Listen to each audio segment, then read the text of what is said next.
52 must be overhauled. It should be able to provide a circumstance where there is a nullification of an election and then a person should be able to vacate office. Today, if you asked me when was a vacancy created in Kavushi or Kwacha, you will not even know when it was created, because Article 72 does not provide for the creation of a vacancy as a result of a nullification of an election. So the whole situation is a constitutional crisis. I can safely say we are in a constitutional crisis that has been brought about by these articles, especially Article 52, Sub-Article 72.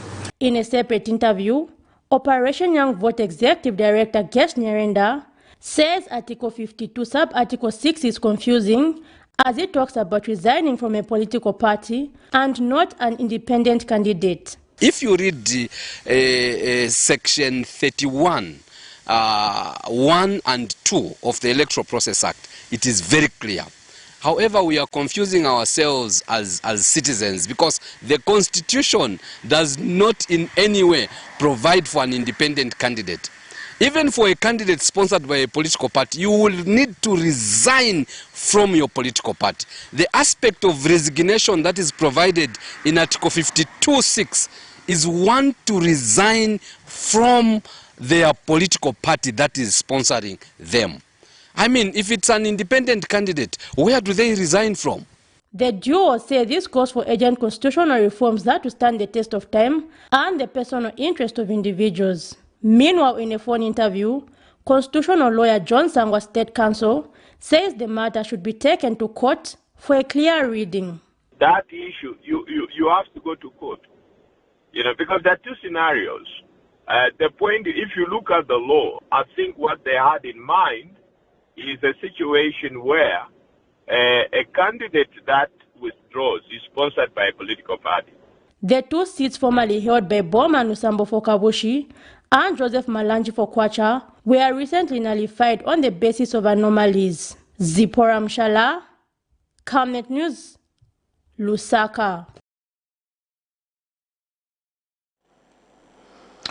Meanwhile, Transparency International Zambia, TIZ, has expressed concern about the happenings around the by-elections in Kabushi and Kwacha constituencies, in which the constitutional rights of opposition candidates are seemingly being inhibited and infringed upon.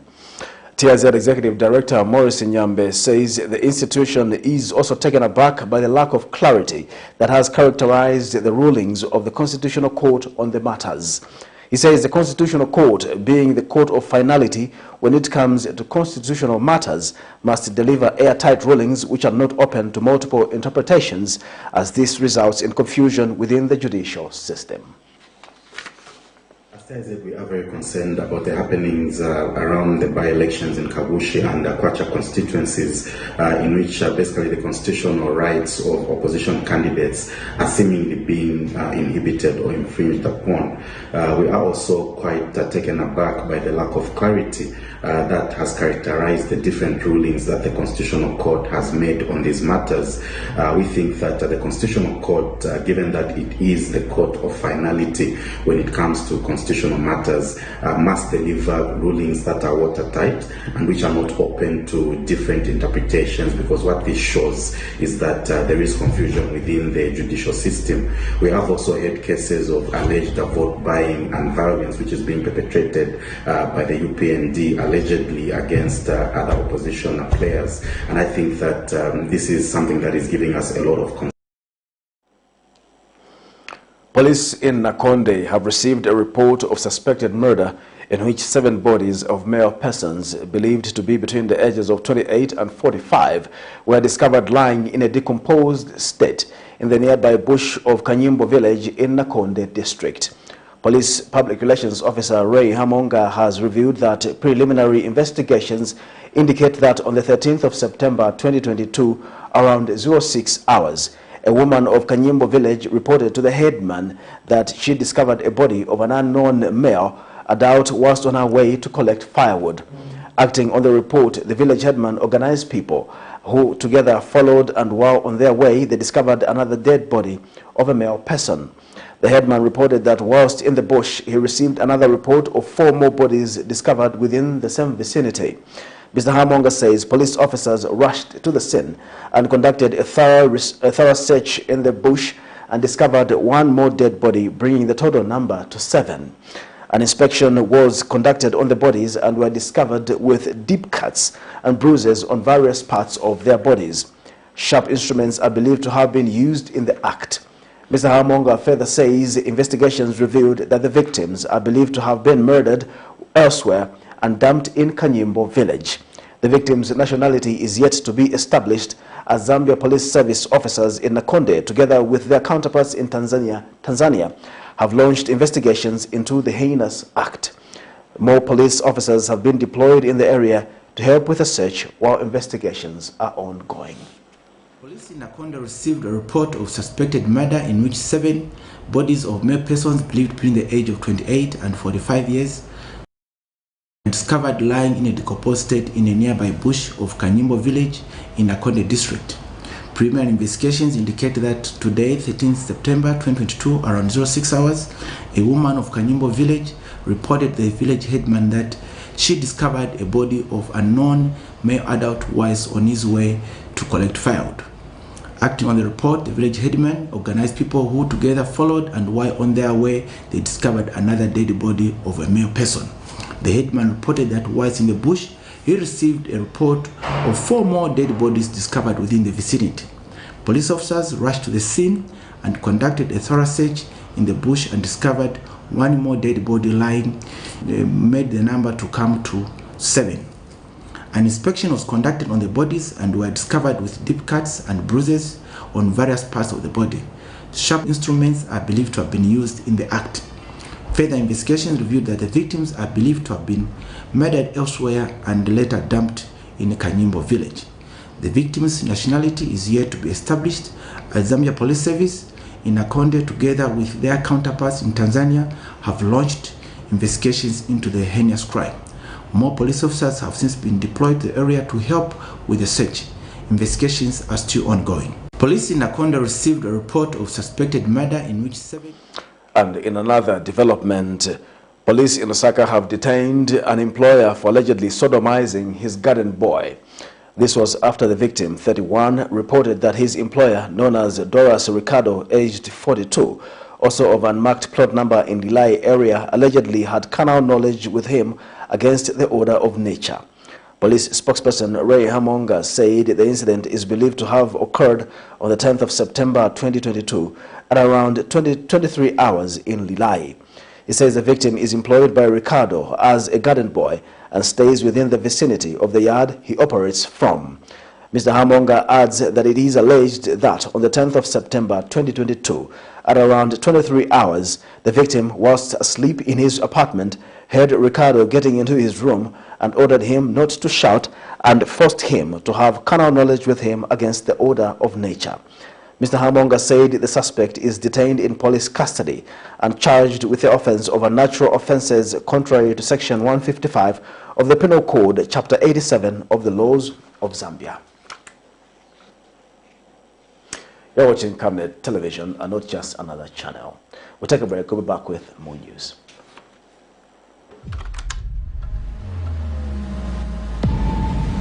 It's census time. The 2022 Census of Population and Housing will be conducted from 18th August to 14th September 2022. The census collects a lot of data for use in various aspects of social and economic planning for the country. We are all required to participate in the census by being counted. You will be counted from your usual dwelling place by a census enumerator. Please receive and cooperate with the census enumerator and provide the required information when you will be visited. Your responses to the census questions will be treated with strict confidentiality and will be used for statistical purposes only.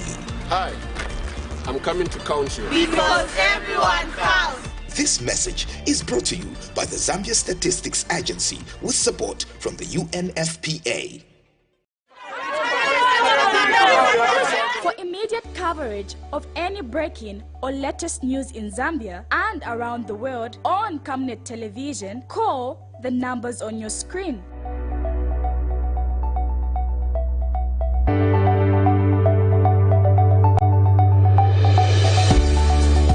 Camnet Television, bringing to your screens fair news, impartial news, credible and reliable news all the time. Get the whole truth on Camnet World News.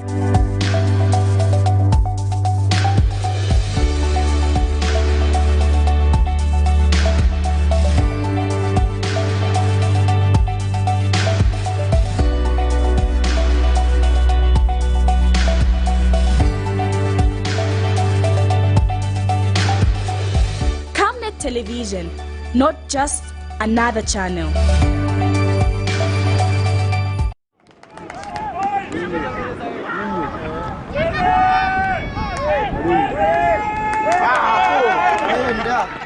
Camnet Stars Football Club, popularly known as the local national team, will this Sunday, 18th September 2022, host Sebo Bulls. Venue, Kablonga Boys Secondary School. Time, 15 hours. Come and watch the team born for greatness. Camnet Stars, your champions of today and tomorrow.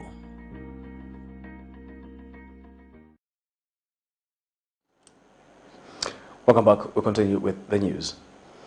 Research conducted by Women in News has indicated that 70% of female journalists in Zambia have experienced verbal sexual harassment, while 36% have experienced physical sexual harassment. Women in News Deputy Executive Director Jane Godia says despite the high number of journalists experiencing sexual harassment, very few have reported the matter due to discrimination. Ms. Godia has since appealed to all media institutions to ensure that they have standard sexual harassment policies, which will provide guidelines and standards on how cases brought to management should be addressed. Meanwhile, Labour and Social Security Minister Brenda Tambatamba says her government is working towards the ratification of Convention 190 on ending violence and harassment in workplaces. More in this report. The media is an important fourth estate that seeks to inform, educate and entertain the public through various media platforms. While media personnel are prone to meeting different people in the execution of their duties, sexual harassment in the media industry is pervasive and is not only happening in Zambia but is a global phenomenon. According to a research conducted by Women in News in 2020, 70% of journalists in Zambia have experienced verbal sexual harassment, while 36% have experienced physical sexual harassment. Women in News Deputy Executive Director Jane Godia Thursday paid a courtesy call on the Labour Minister Brenda Tambatamba, where she expressed disappointment on the result of the research. For Africa, 59% had faced verbal sexual harassment and 35% had faced physical sexual harassment.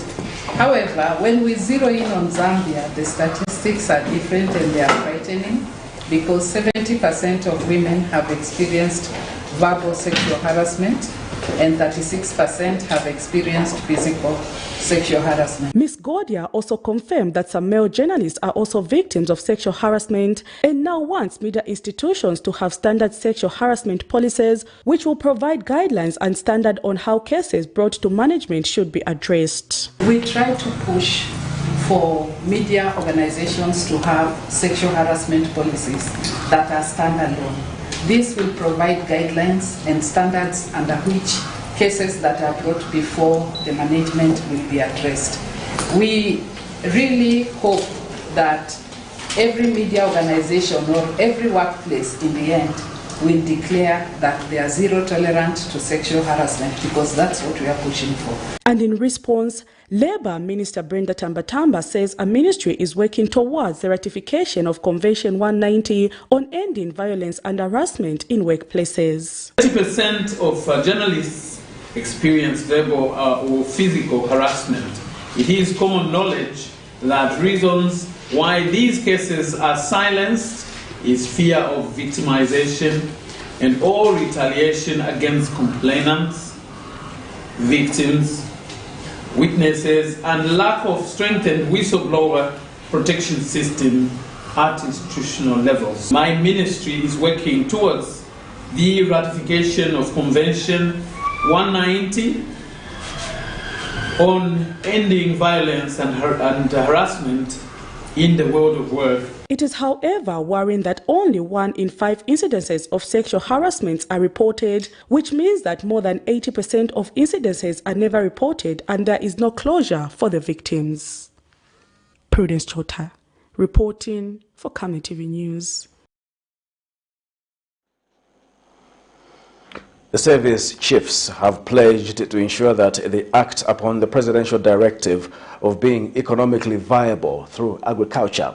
Speaking during a tour by the Zambia Correctional Service Commissioner Tuesday, Zambia National Service Commandant Lieutenant General Maliti Solochi says the service has responded to this call by putting up 6 fish ponds in Kafio's Chanyanya area. And Zambia Correctional Services Commissioner General Frederick Chilukutu says the prisons went to ZNS to learn how they can benchmark the work they are doing as part of their projects. The tour was attended by Zambia Air Force Commander Lieutenant General Colin Barry and Police Inspector General Lemi Kajoba. More in this report.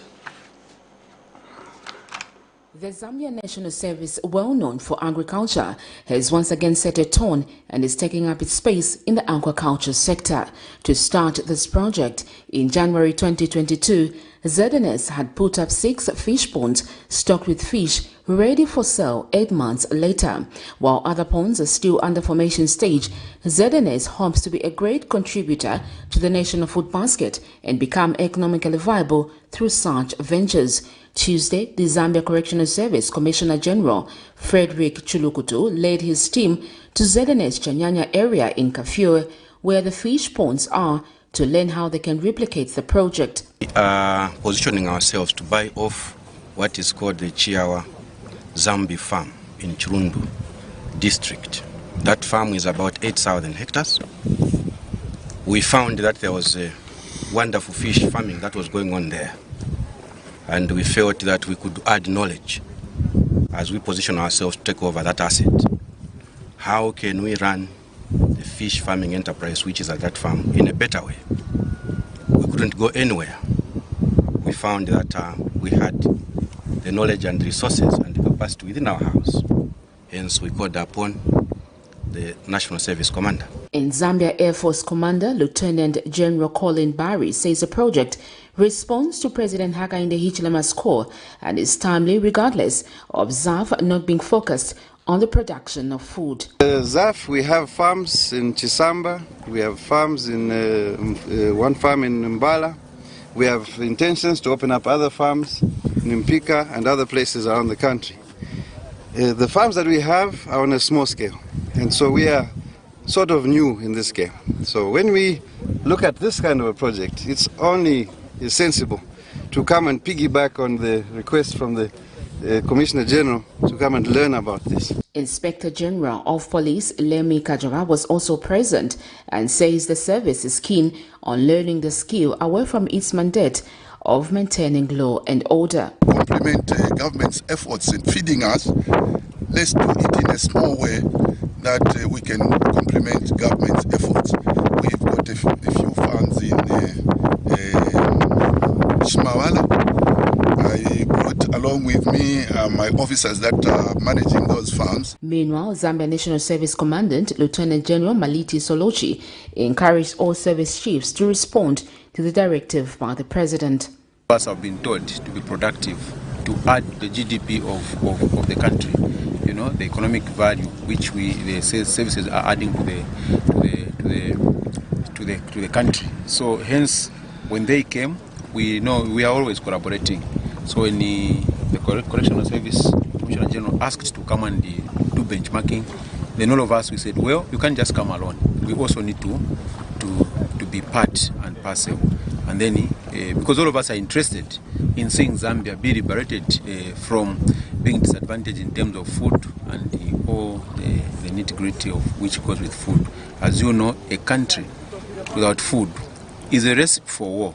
So it is best that we even fight war using food. Before it goes worse, we nip it in the bud.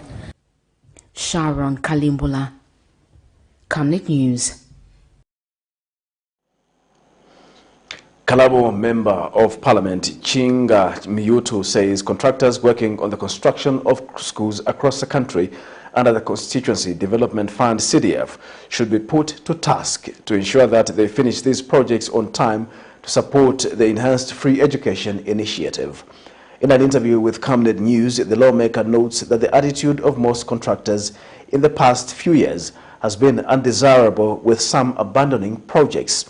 He, however, notes that the construction of schools should be taken as an urgent matter and should be closely monitored to ensure that only high-quality materials are used so that the schools can benefit future generations. Mr. Miyuto says if this is not done, pupils will continue lacking classroom space, countering the country's objective of quality education. One or two words to one, our contractors. I'm urging them to do their works timely and also to take into consideration the efficiency of time. They take long to finish these programs, so that leads to children not having enough classrooms. We have a critical need for classes, so our contractors need to wake up to time so that they deliver the service which the people are waiting for. Also, in relation to this, I would want to encourage council workers so that they work on the paperwork which they are supposed to do, so that they honor the payments to the contractors, so that they do their works speedily. The Zambia Institute of Purchasing and Supply, ZIPS, has called on all professional bodies to stop working in silos and put Zambia first by working together in finding the lasting solution in the supply chain. ZIPS President Robert Tembo has told journalists in Osaka today that the new administration has put the profession and the supply chain in Zambia on the spot, and that this has helped to ensure that the profession lines up with the 7 rights of procurement, reduced into 3 rights as per President Hakainde Hichilema's triangle. Mr. Tembo says while this has heightened the temperature on the much-needed professionalism in the country, ZIPS cannot do it alone and requires all stakeholders in the supply chain to be equally very professional and maintain the highest level of integrity.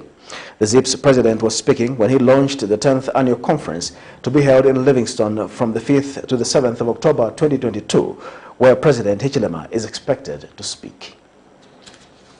I also thank the Newton government for putting the profession and the supply chain in Zambia on the spot. And this has helped us to ensure that the profession lines up with the 7 rights of procurement, reduced into 3 rights as per the HH triangle, which is now the New Dawn's government policy of procuring within the tenets of cost, quality, and timely delivery. While this has heightened the temperature on the much-needed professionalism in the country, ZIPS cannot do it alone. It requires all the stakeholders in the supply chain to be equally very professional and maintain their highest level of integrity. In doing so, therefore, we are calling on all professional bodies to stop working in silos and put Zambia first as working together in finding the last solutions in the supply chain is a sure way to effective development, and all stakeholders must line up to this call. It is in line with the foregoing that the Institute is desirous to have the Republican President attend this year's national conference and address the procurement practitioners directly. We'll take our second and final break. We'll be back with more news after the break. Your skin is the biggest muscle in your body. That's why we make sure that Oracle is #1 when it comes to taking care of your precious skin. Oracle Pure Petroleum Jelly and Glycerin soothes, moisturizes, and keeps your skin perfect. Oracle Pure Petroleum products for that perfect skin.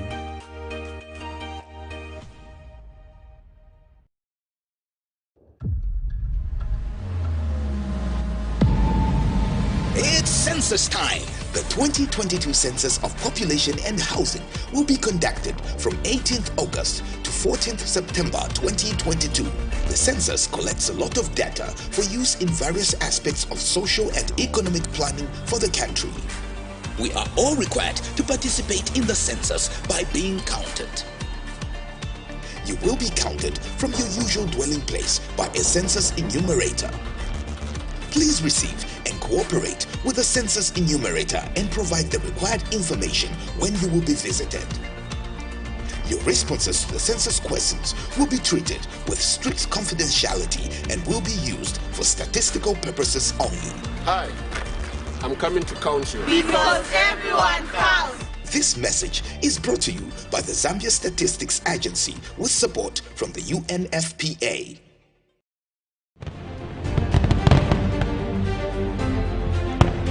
What began as a small vision, today it's become a big vision. Camnet TV 10/6. As we celebrate this day, we say thank you to our viewers and clients for the support and making sure Camnet TV is your #1 station. A new chapter has started as we give you nothing but the best in our programming and reliable news Camnet TV offers through our dedicated management and staff members. When God is within us, there's nothing that we cannot do. Happy 60th anniversary. Camnet TV, not just another channel.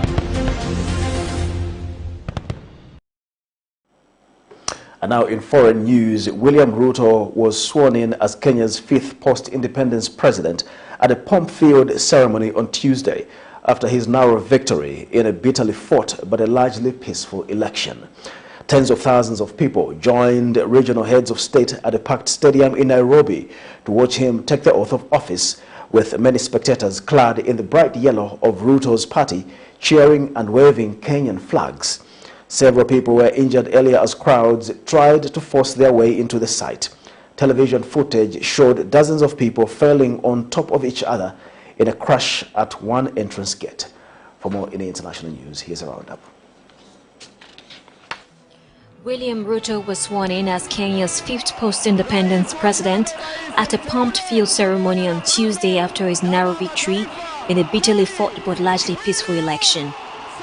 Tens of thousands of people joined regional heads of state at a packed stadium in Nairobi to watch him take the oath of office, with many spectators clad in the bright yellow of Ruto's parties cheering and waving Kenyan flags. I, William Samoei Ruto,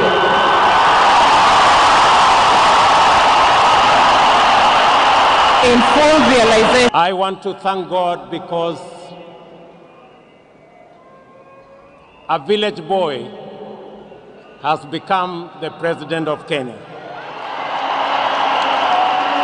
The 55-year-old rags to riches businessman who once sold chickens on the roadside now faces a daunting task to steer a polarized country crippled by a cost of living crisis and punishing drugs.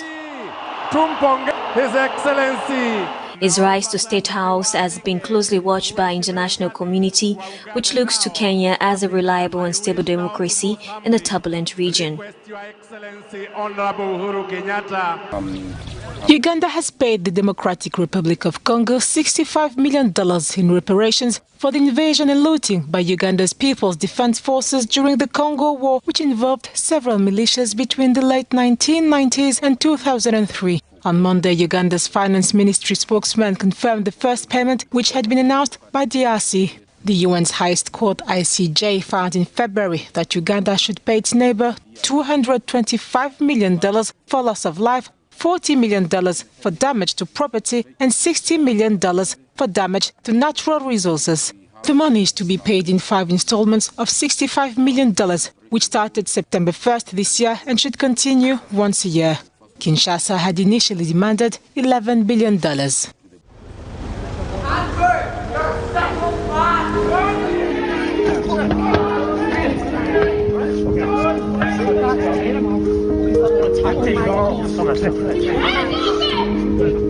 Disgusting! Let go! Let go! Let go! Let go! Be quiet. confirm. Why are you asking give me your details? Just I was holding up a blank sign. Why are you asking my details? You said you're going to write stuff on it that may offend people. I said I was going to write "Not my king" on a sign.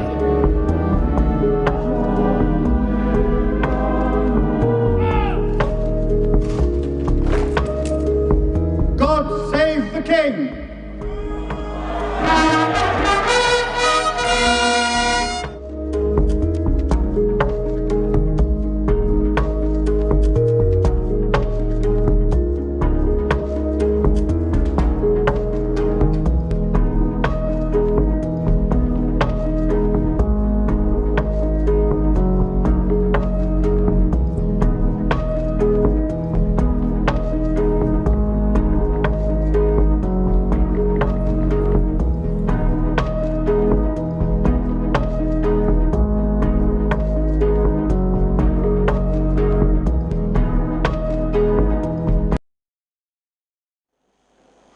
It's now time for sports news.